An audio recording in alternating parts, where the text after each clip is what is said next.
Well, some people in Hancock County say they're against a proposed railroad coming through their community, worried that tracks could be laid in their backyards against their wills. Our Gloria Ruth Finney spoke to some of those residents today who say they are fighting back. That's right, Greg. They say they've been told by the Sandersville Railroad Company that its plan is to build a new line through their property, whether they like it or not.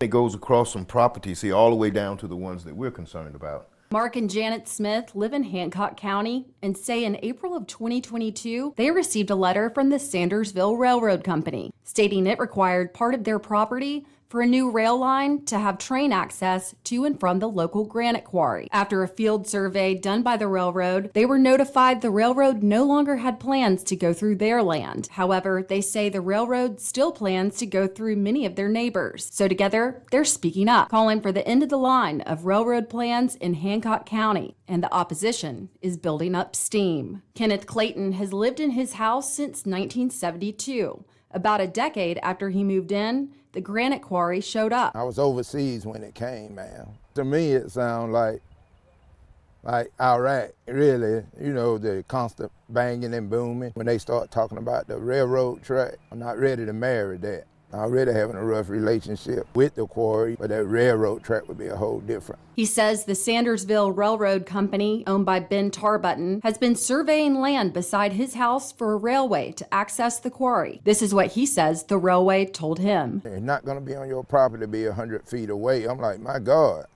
100 feet? Noise is oppressive. We don't always look at it that way, but when you're constantly bombarded by noise, whether it's from a train or from the rock quarry, it has to be an issue, you know, to you, to your focus, to your attention, to your education. Mrs. Smith took me to Sandersville to show me an example of a neighborhood where the Sandersville Railway is just feet away from some people's front doors. This is not going to happen to the Shoals Road community. I spoke to Sandersville Railroad Company owner Ben Tarbutton.